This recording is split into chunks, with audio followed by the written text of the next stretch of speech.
बिस्मिल्लाहिर्रहमानिर्रहीम। अस्सलामु अलैकुम नाज़रीन, आप देख रहे हैं प्रोग्राम खबर क्या है और मैं हूं आपकी मेज़बान फरजाना सिद्दीक। नाज़रीन, आज प्रोग्राम के पहले हिस्से में हम आपको बताएंगे कि ज़राई तरक्याती बैंक में करप्शन, बेकायदगियाँ और धोखाधड़ी के केसों में बहुत ज़्यादा इजाफा हो गया है और ऑडिटर जनरल की रिपोर्ट मुल्क की ज़राई तरक्की के लिए कायम बैंक में बद इंतज़ामी की तफसीलात भी मंजरे आम पर ले आई है। आपको बताएं कि मजीद इस खबर की तफसीलात जो हैं बताने के लिए हमें ज्वाइन करेंगे नुमाइंदा खुसूसी इस्लामाबाद रियाजुल हक, जबकि प्रोग्राम के दूसरे हिस्से में हम रुख करेंगे फैसलाबाद का, जहां पर महकमा रेवेन्यू में बड़े पैमाने पर बेज़ाब्तियों का इंकशाफ सामने आया है और प्रॉपर्टी की खरीदो फरोख्त में टैक्स की मद में अरबों रुपए की खुर्द-बुर्द भी की गई है। इस खबर की तफसीलात बताने के लिए हमें ज्वाइन करेंगे नुमाइंदा फैसलाबाद बिलाल सिकंदर, जबकि प्रोग्राम के आखिरी हिस्से में हम बात करेंगे लानिनिया की। तो लानिनिया की वापसी की, जिससे पाकिस्तान के मौसम पर गहरा असर पड़ा है। अगस्त और सितंबर में शदीद बारिशों का इम्कान भी जाहिर किया गया, जबकि अर्बन फ्लडिंग और लैंडस्लाइडिंग का खदशा भी जाहिर किया जा रहा है। इस मौजू पर बात करने के लिए हमें ज्वाइन करेंगी नुमाइंदा इस्लामाबाद अक्सा खालिद। तो नाज़रीन, चलते हैं आज की पहली खबर की जानिब। चूँकि ज़राई तरक्याती बैंक जो है उसके अंदर बहुत सी करप्शन हुई है, बेकायदगियाँ हुई हैं और धोखाधड़ी के केसों की कहा जा रहा है कि अब इंतहा हो चुकी है। ऑडिटर जनरल की रिपोर्ट मुल्क की ज़राई तरक्की के लिए कायम बैंक में बद इंतज़ामी की जो तफसीलात हैं वो भी अब मंजरे आम पर ले आई है, जबकि किसानों को दिए गए कर्जों में करोड़ों रुपए के घपलों का इंकशाफ भी सामने आया है। इस खबर की तमाम तफसीलात जान लेते हैं नुमाइंदा खुसूसी इस्लामाबाद रियाजुल हक से। रियाज, सबसे पहले ये बताएं कि ऑडिटर जनरल की रिपोर्ट में ज़राई तरक्याती बैंक के अंदर जिस करप्शन और धोखाधड़ी का इंकशाफ हुआ है उसका जिम्मेदार कौन है और क्या ये एक फर्द का मामला है या हम इसे निज़ामी खराबी कहेंगे? जी बहुत शुक्रिया फरजाना। ZTBL या ज़राई जो तरक्याती बैंक है, 2002 में इसका नाम जो है वो बदल दिया गया। इससे पहले ये एग्रीकल्चर डेवलपमेंट बैंक था। 1960-61 के बाद जो है ऊंच नीच इसमें जारी रही। 2002 के बाद इसका बाकायदा तौर पर नाम जो है वो ZTBL यानी ज़राई तरक्याती बैंक लिमिटेड बन गया। और उसके बाद इसका जो असल मकसद था वो यही था कि मुल्क के अंदर जो ज़राअत है उसको आगे बढ़ाया जाए, क्योंकि पाकिस्तान की 60 से 65% जो आबादी है वो ज़राअत से मुंसलिक है। तो इसका मकसद था कि किसानों को कर्जे दिए जाएंगे ताकि वो बीज खरीद सकें, जो काश्तकारी के लिए जो मशीनरी होती है वो ख़रीद सकें, और दरमियाने और औसत दर्जे के या जो बिल्कुल निचले तबके के जो किसान हैं ये सब कुछ उनके लिए किया गया था। लेकिन बदकिस्मती जी ये हो रहा है तकरीबन पिछले 10-12 सालों से इस बैंक की साख इतनी शदीद मुतासर हो गई है कि ऑडिटर जनरल ऑफ पाकिस्तान के जो ऑडिट एतराज़ात हैं, मेरे ख्याल है सबसे ज़्यादा अब तक हमने जितने ऑडिट एतराज़ात देखे हैं उसमें ZTBL के सबसे ज़्यादा हैं। अच्छा। आपने बात की कि किसमें क्या इसमें कोई एक शख्स इन्वॉल्व है, नहीं, ये पूरा सिस्टम ऐसा बनाया गया है। मिसाल के तौर पर मेरे पास इस वक्त कोई 30 से 40 सफ़ात का पूरा एक ऑडिट एतराज़ात का पूरा पलंदा मौजूद है, जो ना सिर्फ पब्लिक अकाउंट्स कमेटीज़ में डिस्कस हो चुका है कुछ हिस्सा का, और बाकी जो हिस्सा है वो हम आज अपने प्रोग्राम में डिस्कस करेंगे, जहाँ से अंदाज़ा होता है कि इस बैंक को जहाँ पे एक आम किसान के लिए बनाया गया था वहाँ पे कितनी एक सिस्टमेटिक तरीके से इसमें लूट मार की जा रही है। मिसाल के तौर पर यहाँ पे हम स्टार्ट करते हैं कि कैसे शिकारपुर में तकरीबन कुछ 6 से 7 करोड़ रुपए के जो बैंक के लोन थे, यानी जो कर्जे थे, ये बेसिकली किसानों को कर्जे दिए जाते हैं आसान अक़सात पे, कई जगहों पे इंतहाई कम सूद वगैरह पे, ताकि वो आसानी से लौटा सकें। तो हुआ क्या कि शिकारपुर में उन्होंने जब ये किसानों को कर्जे वगैरह दिए तो पता चला कि जिन किसानों के नाम उसमें डाले गए हैं उनके शनाख्ती कार्ड के जो नंबर्स होते हैं वो, उनका नाम और उनके पते, ये सब गलत था। अच्छा। तो 6 से 7 करोड़ रुपए की ये सिंपल ये एक छोटी सी एग्जांपल है। इस तरह आगे चलते जाएं तो कुछ जगहों पे ये हुआ कि ये कहा जाता है कि तकरीबन ये पंजाब का एक इलाका है वहाँ पे, और वहाँ पे हुआ ये कि जो थंब इम्प्रेशन होते हैं वो जो है वो फेक लगाए गए, वो ओरिजिनल उस शख्स के नहीं लगाए गए जिस शख्स को ये जारी होने थे, और पता चला कि उसमें बैंक के अपने जो मुलाजमीन हैं उन पंजाब की जो लाहौर की सेक्शन की जो ब्रांच है वो उसमें शामिल थे।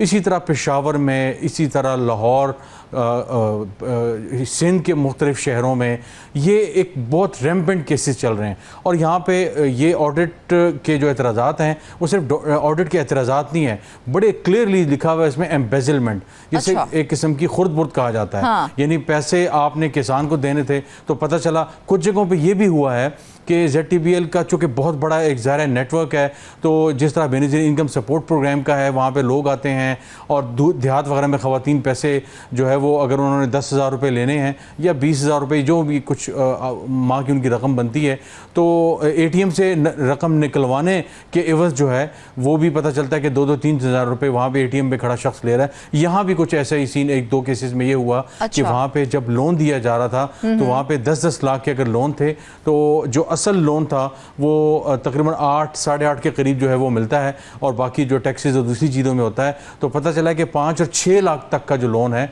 वो मिला है वहाँ पे जो किसानों को।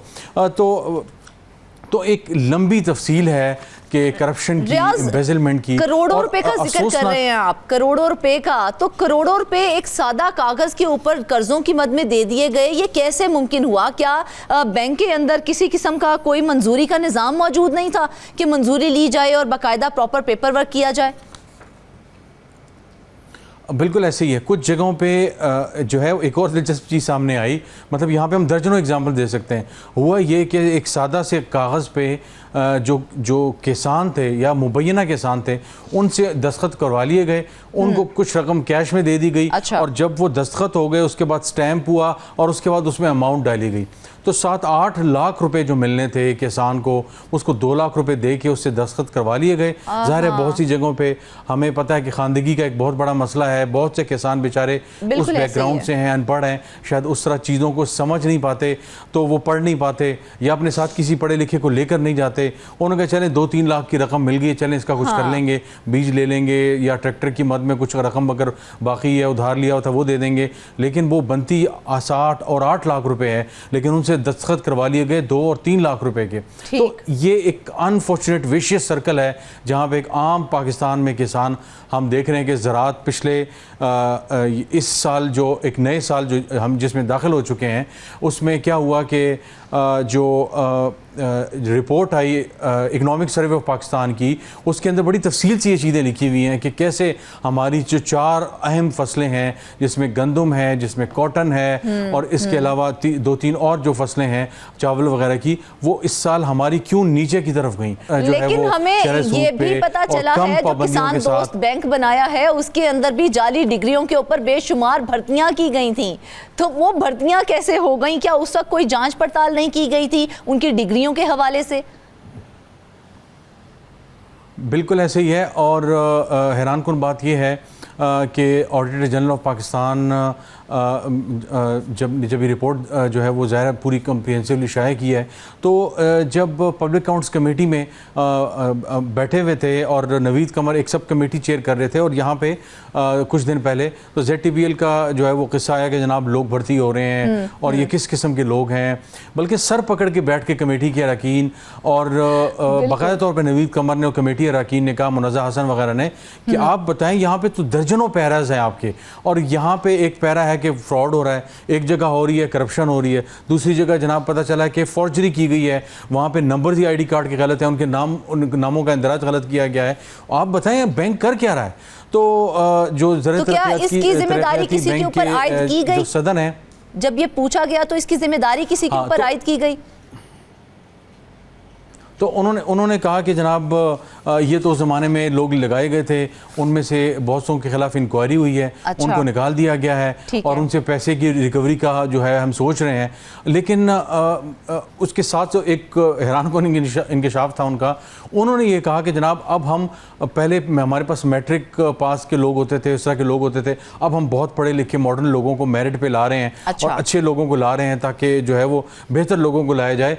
तो कमेटी की रुकन मुनज़्ज़ा हसन ने कहा कि ये जो यहाँ पे करप्शन हो रही है 8 करोड़ 10 करोड़ 15 करोड़ 20 करोड़ और इस तरह की जो करप्शन हो रही है, ये कोई मैट्रिक पास तो नहीं कर सकता। ज़ाहिर है ये वो आम लोग नहीं हैं, बल्कि वो लोग हैं जो सिस्टम के अंदर सालों से मौजूद हैं और तालीम याफ्ता हैं। तो इसका तो तालीम से ताल्लुक़ नहीं है कि हम ये समझें कि शायद वो कम तालीम याफ्ता है तो वो जो है वो करप्शन कर रहा है, और जो ज़्यादा तालीम याफ्ता होगा वो आपके सिस्टम में फॉल्ट्स हैं। तो यही मसला है कि यहाँ पे ऑडिट ने जो एतराज़ात किए हैं कि वहाँ पे मतलब बेतहाशा यहाँ पे ऐसे ऐसे लोन्स शामिल हैं कि जहाँ पे जिन लोगों को लोन्स जारी किए गए हैं वो एग्जिस्ट ही नहीं करते थे।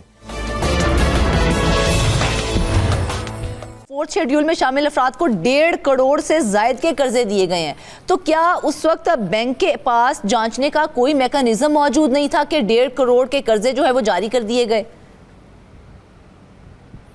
देखें, सदर साहब से जब हमारी बात हुई, प्रोग्राम जब हमने करना था, तो जब इस इशू पे मैंने उनसे बात की कि आप इस हवाले से क्या कर रहे हैं, तो वो कह रहे थे कि जनाब हम इस वक्त अपने जो वेबसाइट है और अपना जो लोन डिसबर्समेंट का जो पूरा सिस्टम है, हम उसको डिजिटाइज करने की कोशिश कर रहे हैं, क्योंकि उसके अंदर लूप होल बहुत ज़्यादा हैं। अब जब लूप होल होंगे तो उसका नुकसान ये है कि सबसे बड़ा नुकसान ये होता है कि अगेन जब चीज़ें मैनुअल होती हैं तो उसमें टैक्स इवेजन, उसमें करप्शन, उसमें एम्बेजलमेंट, उसमें फ्रॉड, फॉर्जरी और कागजात के अंदर रद्दोबदल, क्योंकि मैनुअली जब होता है तो पेन से मिटा कर बदल दिया, किसी के फ़ोन पे चीज़ें बदल दी।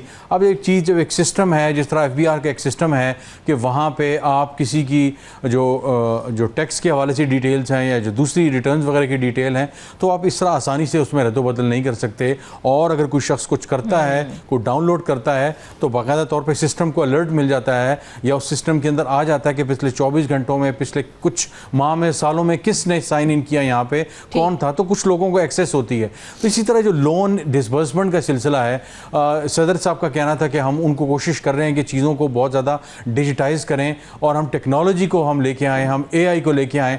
अब ये ज़ाहिर है जितने भी मिनिस्ट्रीज़ के लोग आते हैं पब्लिक अकाउंट्स कमेटी वगैरह में, वो ज़ाहिर इन सब चीज़ों को दावा करते हैं कि हम चीज़ों को बेहतर कर रहे हैं, हम इस तरफ जा रहे हैं। लेकिन मसला ये है कि बड़ा एक सवाल जो उठता है, जो बड़ा इंपॉर्टेंट है, कि अगर करप्शन में मुलव्विस मुलाजमीन के खिलाफ सालों से कोई कार्रवाई नहीं हुई, तो एहतसाब के इदारे या बैंक की जो इंक्वायरी कमेटियां थी वो क्या कर रही थी? उनकी जानिब से इंक्वायरी क्यों नहीं की गई उस वक्त? उसकी मैं एक मिसाल आपको दूं कि क्यों नहीं की गई। जिस कमेटी का मैं जिक्र करूं, सब कमेटी में उन्होंने कहा कि जनाब कुछ लोगों से जो है ये पता चला आपके अपने जो एम्प्लॉइज़ थे वो शामिल थे लोन की खुर्द बुर्द में और करोड़ों रुपए उन्होंने जो है वो गबन किए, तो आपने उनके खिलाफ क्या एक्शन लिया? उन्होंने कहा जी 2021 में ये केस हमारे सामने आया था और उसके बाद 2021 में सामने आया और जनाब 2023 में जाकर वो FIA के पास गया। अच्छा। और जब 2 दिन पहले, आज से 2 दिन पहले, जब FIA से पूछा गया कि जनाब आपको वो केस भेजा गया है, आप बताएं उसकी क्या तफसीलात हैं, उन्होंने कहा कि जी हम इस वक्त छानबीन कर रहे हैं, हम ट्रायल के मरहले में हैं और हम चीज़ों को देख रहे हैं, हम एविडेंस इकट्ठा कर रहे हैं। साहब ने कहा कि खुदा का खौफ करें, सदर साहब को कहा कि 2021 से 2023 तक तो आपके पास केस रहा। एक तो हैरानी की बात यह है कि 3 साल आपको लगे। उन कहते कि वो जी डॉक्यूमेंटेशन हमने करनी होती है, हमने चीज़ों को वो करना होता है, हमने सारे सबूत इकट्ठे करने होते हैं। उन्होंने जी 3 साल आपको लगे, अच्छा चलें वो हो गया, 2 ढाई 3 साल लग गए। फिर FIA जनाब 2023 से लेकर इसको बैठा हुआ है, FIA आप बताएं। उन्होंने कहा जी हम ये कर रहे हैं, हम वो कर रहे हैं। तो नवीद कमर साहब ने कहा खुदा के लिए इनके खिलाफ जो है वो FIR आप दर्ज करें। ये अंग्रेज़ ने अगर FIR लाया था फर्स्ट इंफॉर्मेशन रिपोर्ट, तो लगता है ये तो लास्ट इंफॉर्मेशन रिपोर्ट हो गई। फर्स्ट इंफॉर्मेशन रिपोर्ट ये है कि एक शख्स ने कहा है कि मेरे घर में ये चोरी हुई है, मेरे दफ्तर में ये चोरी हुई है और ये वो सबूत हैं, तो आप जो है वो FIR दर्ज कर लेते हैं, पुलिस उसके बाद तहकीकात करती है। लेकिन यहाँ पे हो ये रहा है कि जनाब करोड़ों रुपए गायब हो चुके हैं और FIA को मामला जा चुका है। 2 साल तो दफ्तर ने रखा, पता नहीं क्या तहकीकात कर रहे थे। फिर उसके बाद FIA के पास आया तो FIA भी अभी तक लेके बैठा हुआ है और FIR दर्ज नहीं हुई। तो एक अजीबो गरीब किस्म का सिलसिला चल रहा है और ये एक केस नहीं है, ये कई दर्जनों केसेस में ये मामला देखने में आता है और बड़ी मतलब अफसोस से कहना पड़ता है कि ये हमारे हर जगह देखे ज़राई तरक्याती बैंक जिस शहर के अंदर मौजूद है वहीं पे करप्शन देखने को मिली है और हमारे इतलात के मुताबिक 81 करोड़ रुपए का खसारा है जो सामने आया है। तो क्या ये मुकम्मल बद इंतजामी का नतीजा है या फिर मुआशी सूरत हाल का अबतर होना है, ये बताइए। देखिए इसमें 2-3 चीज़ें हैं। मुआशी तो इसलिए नहीं हो सकता क्योंकि अब ये प्रॉपर जो है वो प्रॉफिट मेकिंग बैंक बन चुका है।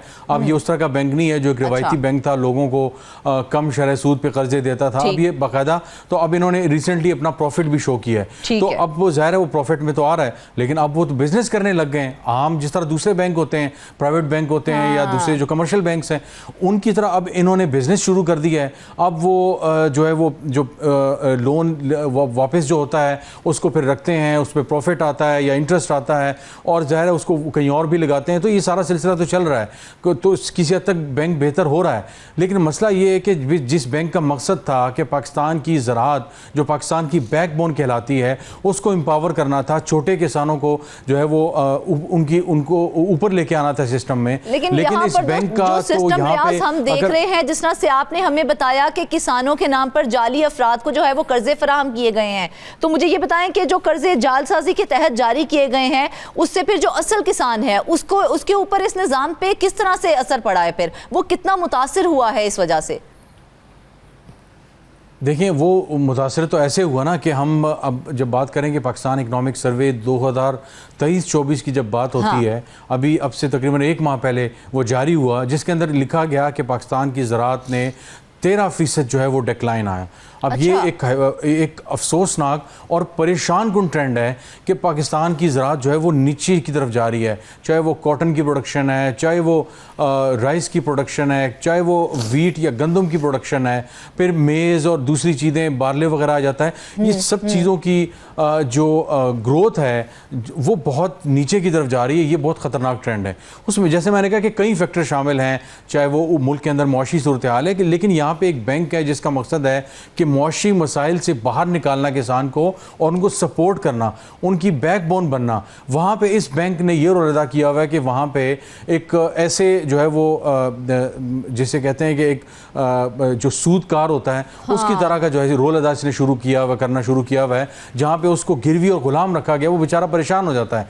तो अब यहाँ पे हो रहा है कि यहाँ पे जो सिस्टम के अंदर जो फॉल्ट्स हैं वो बहुत ज़्यादा हैं, लूप होल्स बहुत ज़्यादा हैं। अभी प्रेसिडेंट बार बार ये कहते हैं कि जनाब हम सिस्टम को बेहतर करने की कोशिश कर रहे हैं, हम डिजिटाइज कर रहे हैं चीज़ों को, हम AI लेके आ रहे हैं, लेकिन मसला ये है कि आपका जो स्टाफ मौजूद है वो परमानेंट स्टाफ है और वो दिहाइयों से वहाँ पे मौजूद है। उनकी ट्रेनिंग, उनकी अपग्रेडेशन, उनकी की परफॉर्मिंग जो इंडिकेटर्स होते हैं, KPIs जिन्हें कहा जाता है, उनके तहत उनकी परफॉर्मेंस को देख के उनको प्रमोशन दी जाए। यहाँ पे फ़ोन कॉल्स पे प्रमोशन होती है, बल्कि यहाँ पे तो हाल ही जब आखिर तक जो है वो सदूर की जो अपॉइंटमेंट होती थी वो जो है यहाँ पे वो लेकर होती थी जनाब सियासी बुनियादों पर।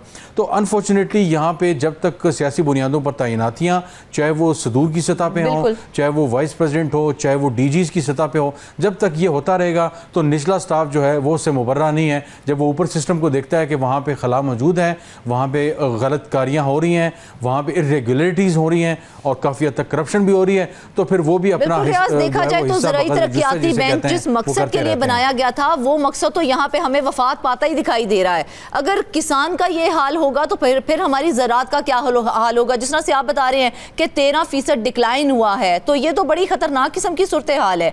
लेकिन खैर, अब मामला चूंकि खुल के सामने आ गया है, तो क्या हुकूमत या स्टेट बैंक ने इस रिपोर्ट के बाद किसी कार्रवाई या तहकीकात का आगाज़ किया है, और अगर किया है तो रिकवरी के हवाले से क्या अपडेट्स हैं?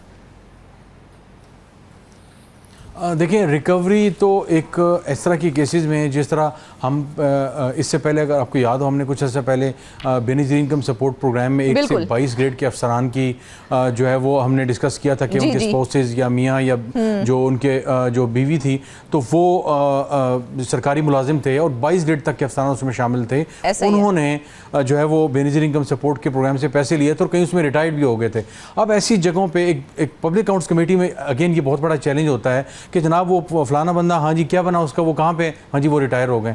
तो यहाँ पे बहुत से केसेस में हुआ है कि वो लोग रिटायर्ड हो चुके हैं, वो लोग जा चुके हैं। तो अब एक ट्रेंड नया आ रहा है, वो उम्मीद है कि प्राइम मिनिस्टर ऑफिस तक ये जाएगा और वज़ीर आज़म ऑफिस भी इसको देखेगा कि जो अफसर जो अपने होते हुए जब वो वहाँ पे सेक्रेटरी था या किसी लेवल पर मौजूद था, उसने वो करप्शन की। मुझे एक शॉर्ट आंसर चाहिए, उसके बाद हमने ब्रेक पे जाना है। मुझे सिर्फ इतना बता दें कि इस निज़ाम के ऊपर ये जो अब बन चुका है, इसके ऊपर काबू किस तरह से पाया जा सकता है ताकि किसान को हम फायदा दे सकें, जिस मकसद के लिए ये ज़राई तरक्याती बैंक बनाया गया था?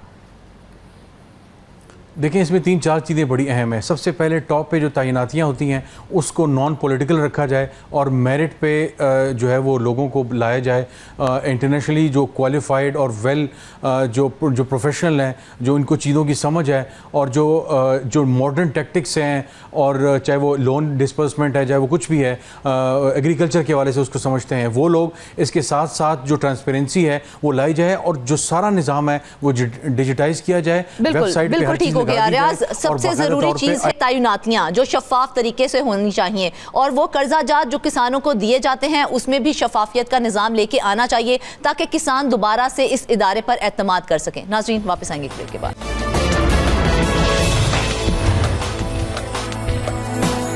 वेलकम बैक नाज़रीन। अब हम बात करेंगे फैसलाबाद की, जहां पर महकमा रेवेन्यू में बड़े पैमाने पर बेज़ाब्तियों का इंकशाफ हुआ है।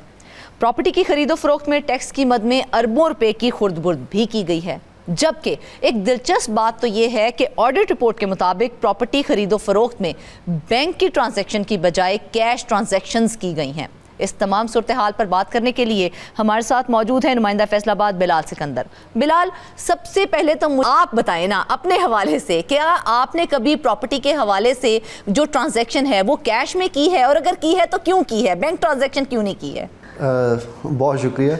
देखिए, ऑन लाइटर नोट मैंने तो कभी भी नहीं किया ऐसे, और इसका बुनियादी फ़ायदा जो है वो लोग इस तरह से उठाते हैं कि अगर आप बैंक ट्रांजैक्शन जो है वाया बैंकिंग अगर आप नहीं करते हैं तो फिर इसमें आपको टैक्स जो है वो बच जाता है। कि अगर आप वाया बैंकिंग जाएंगे तो उसमें आपको जो FBR के टैक्सेस हैं, जिसमें 236K है, 236C है, उसके हेड्स में जो आपको टैक्स देना पड़ते हैं, तो वो अगर आप बैंकिंग चैनल को इस्तेमाल नहीं करेंगे, स्टाम्प पे अगर आप वो प्रॉपर्टी की ख़रीदो फरोख्त करेंगे तो उसमें आपको टैक्सेस नहीं पड़ेंगे। उसमें जो प्रॉपर्टी की वैल्यू होगी वो आप ख़रीदार को जो है जो सेलर होगा उसको दे देंगे पैसे, और अब प्रॉपर्टी अपने नाम कर लेंगे। लेकिन इसके नुकसान भी बहुत ज़्यादा हैं। आप वो अगर मिसाल के तौर पे 5 मरले का प्लॉट है जिस पे टैक्सेस जो हैं सेल के और बाय के तकरीबन कोई 2 से 2.5 लाख रुपए अगर बन जाएगा, अगर आप उसको बचाने के चक्कर में वो प्रॉपर्टी की रजिस्ट्रेशन नहीं करवाएंगे, FBR के जो टैक्सेस हैं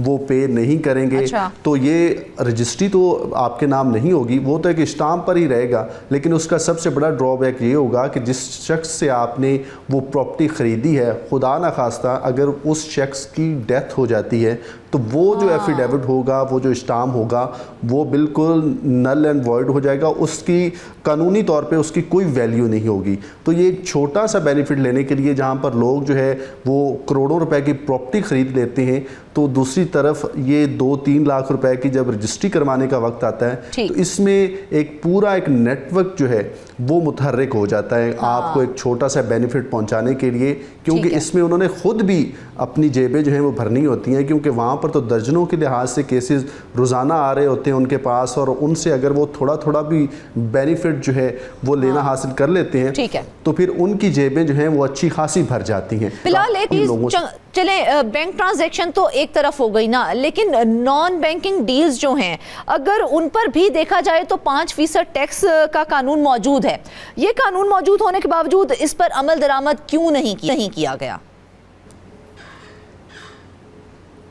देखिए, इसमें भी गलती जो है वो रेवेन्यू डिपार्टमेंट की है, क्योंकि साफ तौर पर ये कहा गया है कि अगर 50 लाख तक 5 मिलियन की जो भी प्रॉपर्टी की ट्रांजैक्शंस होगी, 50 लाख तक और इससे ऊपर जितनी भी होगी, उस पर अगर नॉन बैंकिंग चैनल इस्तेमाल किया भी जाता है तो उस पर 5% टैक्स पेनल्टी पड़ेगी, जब आपको इस चीज़ का अंदाज़ा हो जाएगा। लेकिन यहाँ पर भी एक अजीब सिचुएशन हुई है कि टैक्स पेनल्टीज़ जो हैं वो रिसीव नहीं की गई, और उसका इम्पैक्ट अल्टीमेटली ये हुआ कि इतनी बड़ी जो है खसारा वो भुगतना पड़ा है यहाँ पर रेवेन्यू ऑफिस को। यहाँ पे ऑफिसर्स जो हैं उनकी नेग्लिजेंसी जो है वो बहुत ज़्यादा है, क्योंकि ये 1-2 केसेस होते तो इंसान समझ लेता है कि शायद इसमें कोई ह्यूमन एरर होगा, पता नहीं चला होगा, कोई इस तरह का कुछ हुआ। लेकिन यहाँ पर तो एक गंगा ही उल्टी बहनी शुरू हो गई, और वहाँ पर अफसरान ने जो है वो अपने हिस्से वसूल करने शुरू कर दिए मुबैना तौर पर,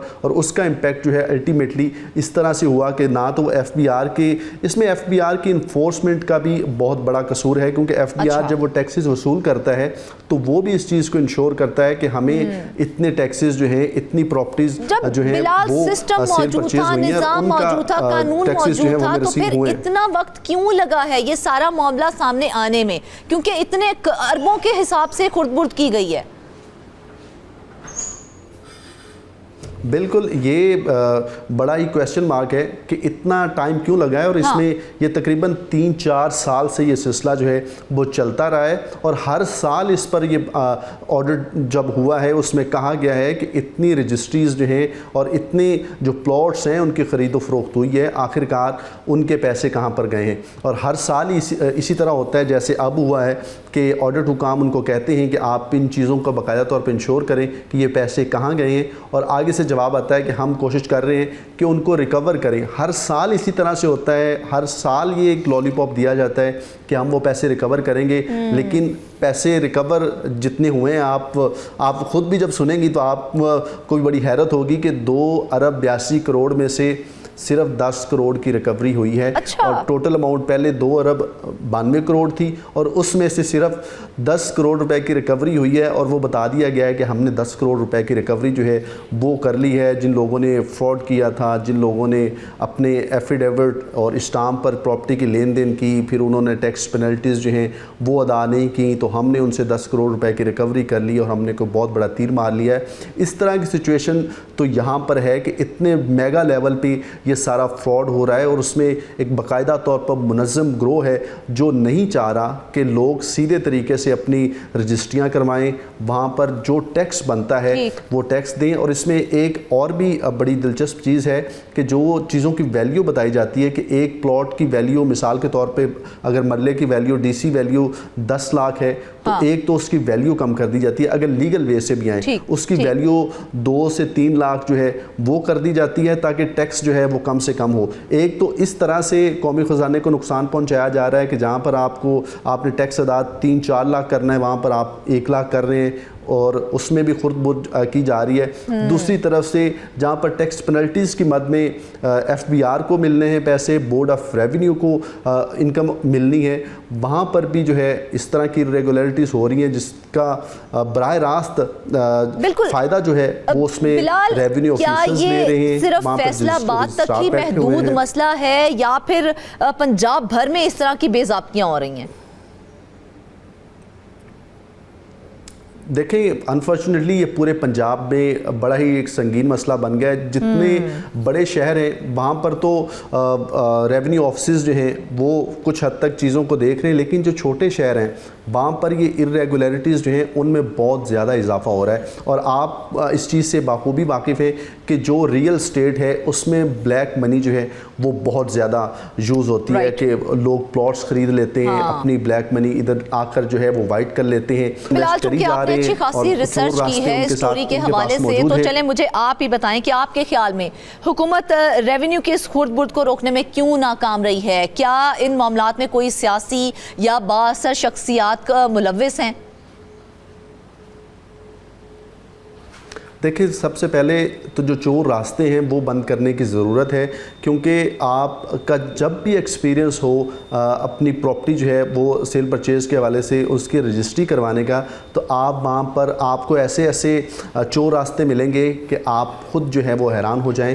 कि वहाँ पर जब, हालांकि सिस्टम तो सारा ऑनलाइन है, आपने अपने बयान जो हैं वो सारे ऑनलाइन करवाने हैं, आपकी जो वैल्यू है वो DC रेट जो है वो बाकायदा तौर पर वहाँ पर एक लिस्ट होती है कि इस इलाके की इतनी DC वैल्यू है, लेकिन इसके बावजूद वहाँ पर एक बाकायदा तौर पर माफिया जो है वो बैठा हुआ है। एक रजिस्ट्री मॉरर आप देखेंगे तो उसका एक छोटा सा टेबल होगा, वो टेबल रख के बैठा होगा, लेकिन अगर आप उसकी प्रॉपर्टी देखेंगी तो उसके 4-4 कनाल के घर होंगे, उसके घर में बड़ी बड़ी गाड़ियाँ जो हैं वो खड़ी होंगी। तो वो इसी तरह से वो ये पूरा एक माफिया है जो इस तरह से चीज़ों को दोनों हाथों से लपेट रहा है और वो हिस्से जो हैं वो ऊपर तक जा रहे हैं। इसी वजह से तो इतने सालों से ये सारी इरेगुलरिटीज़ हो रही हैं और इनका कुछ भी बाल बीका जो है वो नहीं किया जा रहा। वो लोग अपनी मर्ज़ी से लगे हुए हैं इसमें, ऑफिसर्स से क्लर्क से लेकर ऑफिसर्स तक, और बड़ी बड़ी शख्सियात जो हैं वो इसमें बाकायदा तौर पर मुलव्वस हैं, उनके हिस्से जाते हैं और इसी वजह से इन लोगों के ख़िलाफ़ कभी कार्रवाइयाँ नहीं हुई। और इसमें सबसे बड़ा अंसर वो ब्लैक मनी है जो लोग अपनी ब्लैक मनी बड़े पैमाने पर ये करप्शन हुई है, तो मुझे बताएं कि क्या महकमा रेवेन्यू में ये इतने बड़े पैमाने पर जो करप्शन का मामला सामने आया है, ये पहली बार आया है या पहले भी इस तरह के मामला सामने आते ही रहे हैं? देखिए साल 2021 में भी ये सामने आया, साल 2022 में भी आया, फिर साल 2024 में भी आया और जनवरी 2025 में भी इसको जो है वो हाईलाइट किया गया कि ये प्रॉब्लम्स चल रही हैं, इन प्रॉब्लम्स को देखें और जो लोग इसमें मुलव्विस हैं उनके ख़िलाफ़ कार्रवाई करें, ताकि ये एक सिलसिला चला हुआ है जिसमें लोग नॉन बैंकिंग चैनल को बिल्कुल ऐसे ही है। अब दरअसल चाहिए हुकूमत की अब ये जिम्मेदारी है महकमा रेवेन्यू के अंदर इस्लाहात लाई जाएं और उन पर फिर अमल भी किया जाए ताकि इसमें बेहतरी आ सके। वापस आएंगे एक ब्रेक के बाद।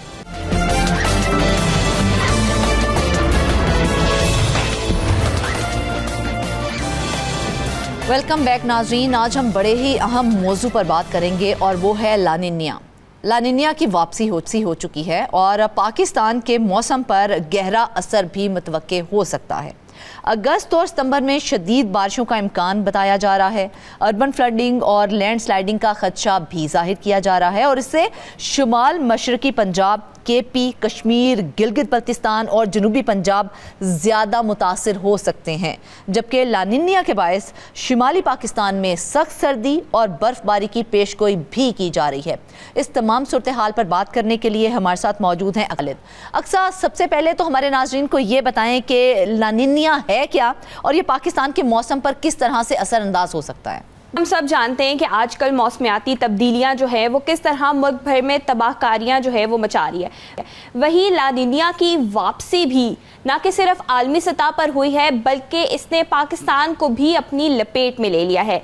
लानिनिया है क्या, इससे डिस्कस करते हैं। पहले बहरुल काहिल के पानियों की गैर मामूली ठंडक, जब ये कैफियत पैदा होती है तो क्या होता है कि दुनिया भर के मुख्तलिफ हिस्सों में जो टेम्परेचर है वो सर्दी की तरफ चला जाता है, ठंडक की तरफ चला जाता है और उससे क्या होता है, ज़्यादा बारिशें होती हैं, ज़्यादा सर्दी होती है, बर्फ़बारी का इम्कान बढ़ता है और ये समंदरी कैफियत है। और ये समंदरी कैफियत जब पानी ज़्यादा ठंडा होता है तो उससे क्या होता है कि आपकी लानिनिया की सूरत हाल पैदा होती है और ये अफेक्ट करती है मुल्क के और मतलब दुनिया भर के डिफरेंट ममालिक के बेशतर इलाकों को ये अफेक्ट करती है और स्पेशली मानसून में ये टाइम सबसे ज़्यादा बढ़ जाता है। अच्छा, एक बार फिर लानिनिया की वापसी जो है वो पाकिस्तान में होने लगी है। पहले 2020 से 21 के दौरान लानिनिया आया, फिर उसके बाद 2022 में भी लानिनिया की वापसी हुई और हमने देखा कि तब जो है वो सैलाब की सूरत हाल पेश हुई थी और तबाहकुन असरात हुए थे within Pakistan during monsoon. La Nina की वापसी हुई थी। अब पाकिस्तान के लिए ख़तरनाक तो ये है, लेट्स डिस्कस कि लानिनिया क्या है, एल निनिया क्या है, तो इन चीज़ों को भी हमें डिस्कस करना चाहिए। अच्छा, मुझे अक्सर ये भी बताएं कि कहा जिस तरह से आपने जिक्र किया है कि पाकिस्तान में भी अब लानिनिया की वापसी हो चुकी है, तो इस बार लानिनिया की वापसी कितनी शिद्दत के साथ मतवक्के है और ये कब तक बरकरार रह सकती है, क्या कहते हैं महकमा मौसमियात वाले इस हवाले से? बिल्कुल, देखिए लानिनिया की वापसी जो है वो अब एल निनिया, तीन तरह की अब समंदरी कैफियत है। एल निनिया, लानिनिया और एक न्यूट्रल सूरत हाल है। एल निनिया क्या होता है कि जी पैसिफिक ओशन में जब मशरकी हिस्सों का पानी जो है ना वो गर्म पानी ज़्यादा मिकदार में हो जाता है तो खुश्क साली का सीज़न आ जाता है। अच्छा। और एल निनिया से हम गुजर चुके हैं within Pakistan during Ramzan, during April March के महीने में खुश्क साली का दौर हमने देखा। फिर हमने न्यूट्रल दौर देखा जिसमें ना लानिनिया था ना एल निनिया था, दोनों ही सूरत हाल पेश नहीं थी और मौसम एक बिल्कुल नॉर्मल था। लेकिन अब क्या हुआ है कि लानिनिया की वापसी हो गई है और मौजूदा सूरत हाल जो है वो हमने देखी है कि पाकिस्तान पर लानिनिया के गहरे असरात देखने में सामने आएंगे आने वाले दिनों में, जो कि स्टार्ट हो चुके हैं, क्योंकि एक बार फिर वापसी जो है वो तेज़ी से हो रही है और एक मजबूत स्पेल के साथ हो रही है। बारिशों में मजीद शिद्दत का इम्कान है, ये कहा जा रहा है NDMA की जानिब से भी और इसी के साथ महकमा मौसमियात की जानिब से। बिल्कुल सा एक अलर्ट तो जारी कर दिया गया है ना, इस हवाले से हमें पता तो है कि ये हंगामी सूरत हाल का सामना हमें करना पड़ सकता है। जब ये पता है तो क्या NDMA या फिर PDMA जैसे इदारे इस मुमकिना सूरत हाल के लिए तैयार हैं, इसके लिए कोई तैयारी कर रहे हैं, क्या कोई हंगामी मनसूबाबंदी की जा रही है? बिल्कुल, देखें जब मेरी बात हुई और स्पेशली हमने बात की करने की कोशिश की महकमा मौसमियात से, NDMA से, तो उन्होंने हमें यही बताया कि स्पेशली उन्होंने अपने राउटर्स पे रेड जोन किया हुआ है उन एरियाज़ को, और यही कहा है कि हम हाई अलर्ट जारी कर रहे हैं। हाई अलर्ट जारी करने से क्या आपको लगता है कि एक लोअर मिडिल क्लास बंदा जो कि मतलब कि उस घर के अलावा, उस जगह के अलावा उसका कुछ है ही नहीं, तो वो वहाँ पर क्या कर सकता है? या तो वो अपनी जान से जाएगा, या फिर वह वहीं, अगर उसका सर्वाइवल हुआ तो वो वहीं पर सर्वाइव करने की कोशिश करेगा। अब यहाँ पर हुकूमत का बहुत ज़्यादा इंटरफेरेंस होना चाहिए कि हुकूमत को चाहिए कि मुतल्लिका जो स्कूल्स हैं या बिल्कुल करीब के जो स्कूल्स हैं, डिस्पेंसरीज़ हैं, इनको जो है ना वो वक्ती शेल्टर्स के तौर पर यूज़ करें और लोगों को उन इलाकों से निकाल कर जो है वो वक्ती वहाँ पर शिफ्ट कर दिया जाए ताकि उनकी जानें बच जाए और फिर उनको उनके लिए जो बेसिक राशन के आइटम्स हैं तो वो भी अमली उनको प्रोवाइड इक़दामात किए के ऊपर जाएं। अभी से अमल कर लेना चाहिए ना, इस हवाले से अमली इक़दामात करने चाहिए ताकि, क्योंकि एक अलर्ट जब जारी कर दिया गया है, आपको पता है कि आने वाले वक्तों में हमें इस हंगामी सूरत हाल का सामना करना पड़ सकता है, तो उसके लिए तो अमली इक़दामात अब से ही करने चाहिए ताकि जब वो मौका आए तो हमें उस वक्त इमरजेंसी नाफिज ना करनी पड़े। बिल्कुल ऐसे ही है। देखिए, हुकूमत को जो है ना वो रिएक्टिव नहीं प्रोएक्टिव होकर काम करना होगा, हिकमत अमली बनानी होगी, एनडीएमए के साथ काम करना होगा, पीडीएमएस के साथ काम करना होगा, महकमा मौसमियात के साथ फौरी जो है वो मीटिंग्स बुलानी होंगी, और ना कि सिर्फ मीटिंग्स करनी होगी बल्कि इसके साथ जो है वो एक हिकमत अमली को प्लान आउट करना होगा कि किन किन इलाकों में हम लोगों को इस बेटर सर्वाइवल ही नहीं है, लोगों की जानों को ख़तरा है, तो वहाँ पर फौरी जो है वो ये सारी चीज़ें इम्प्लीमेंट होनी चाहिए। लेकिन अब तक हमने ऐसा कुछ नहीं देखा कि ये तो बताया गया है कि लानिनिया की वापसी हो गई है, इदारे भी हाई अलर्ट जारी कर रहे हैं, लेकिन अभी तक सिर्फ जो वर्किंग है वो नेटवर्किंग पे है। लोगों की जानों को कैसे बचाना है, फसलों को नुकसान, जाहिर है एक नेचुरल डिज़ास्टर है या एक सूरत हाल पेश होती है तो हम उस तरह से डील नहीं कर सकते, लेकिन हम किस हद तक अपनी फसलों को बचा सकते हैं ये भी नहीं बताया गया। फिर किसानों को जो है ना वो वक्ती अपडेट करना चाहिए कि वो अपनी फसलों को किस तरह से बचा सकते हैं। और देही इलाकों को भी बारी-बारी डिस्कस कर लेते हैं इस हवाले से, चूंकि शहरी इलाकों में सबसे बड़ा मसला होता है निकासी आब का। तो शहरी इलाके, जिस तरह के आपने बताया कि लाहौर और पेशावर, रावलपिंडी जैसे शहरों में भी इस तरह के मौसमियाती तब्दीली के असर हमें देखने को मिल सकते हैं। तो निकासी आब का निज़ाम जो है इन इलाकों, इन शहरों के अंदर तो पहले ही कमज़ोर है, तो अर्बन फ्लडिंग रोकने के लिए क्या हुकूमत की जानिब से कोई इक़दाम किए जा रहे हैं? देखिए, अभी गुज़िश्ता दिनों में जो बारिशें हुई, मानसून हेवी रेन्स हमने देखी, तो उसमें क्या हुआ कि जो शहरी इलाके हैं, जो हमारे अर्बन एरियाज़ हैं, वो भी फ्लैश फ्लडिंग में आ गए थे। बिल्कुल फ्लैश फ्लडिंग में आए थे।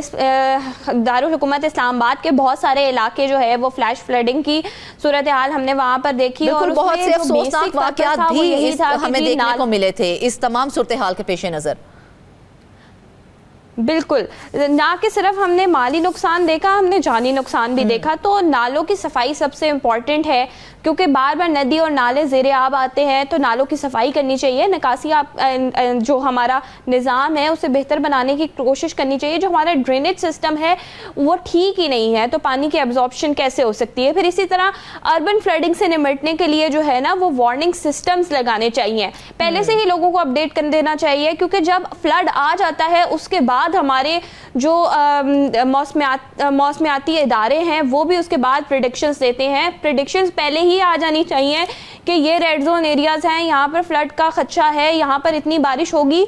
आफ्टर दैट तब रिकॉर्ड होता है कि यहाँ पर इतनी बारिश हुई है और इसी के साथ यहाँ पर फ्लड आ गया है। अब इससे निपटना कैसे, अभी तो हम पिछली बारिशों से निपट रहे हैं। बात कर ली है, अक्सर देही इलाकों का भी जिक्र कर लेते हैं, क्योंकि शहरों में तो ड्रेनेज का मसला होता है, निकासी आपका, लेकिन अगर देखा जाए तो देही इलाकों में किसान जहाँ पर मौजूद हैं उन्हें अपनी फसलों को बचाना होता है, तो उसके लिए हुकूमत की जानिब से कोई गाइडलाइंस प्रोवाइड की गई हैं? बिल्कुल, एक यहाँ पर एक इम्प्लीमेंटेशन हुई है, वो ये है कि किसानों को जो है वो बर वक्त मौसमी सूरत हाल के बारे में आगाह करना शुरू कर दिया है, क्योंकि इलिटरेट एरिया है, वहाँ पर लिटरेसी रेट इतना ज़्यादा नहीं है। तो क्या है कि आम मोबाइल पे, छोटे फ़ोन पे जो SMS आ जाता है वो उन तक पहुँचाया जा रहा है, लेकिन मुझे लगता है कि वीडियोज़ के थ्रू भी बताना चाहिए और टीमें तश्कील देनी चाहिए जो कि जाके वहाँ पर लोगों को हेल्प आउट करें, किसानों को हेल्प आउट करें और उनको गाइडेंस प्रोवाइड करें। इसी के साथ जो है वो फ्लड जोन्स की निशानदेही आगाही भी करें, लोगों को अवेयर भी करें। और स्कूल स्थानों और डिस्पेंसरीज का जिस तरह से मैंने जिक्र किया है कि पहले से ही अलार्मिंग सिचुएशन के लिए इसको फिर वक्त के लिए शेल्टर्स बना दिए जाएं, बिल्कुल ताकि ऐसे ही लोगों की है। जानें अगर देखा बच जाए सकें तो और फिर ला निनिया ज़राअत जो के है वो लिए एक खतरनाक सूरत हाल जो कि मौसमियाती तब्दीली का नतीजा है और इसके बहुत गहरे असरात मुरतब हो सकते हैं हमारे आने वाले वक्तों में। और इस हवाले से आवाम को भी गाइडलाइन फराहम करनी चाहिए हुकूमत की जानिब से, उन्हें कोई ना कोई शेल्टर प्रोवाइड करना चाहिए ताकि आने वाले वक्तों में मजीद नुकसानात से बचा जा सके। नाज़रीन, इसके साथ ही आज के प्रोग्राम से बस इतना ही। ढेर सारी दुआओं में याद रखिएगा। इजाज़त दीजिए। अल्लाह हाफ़िज़।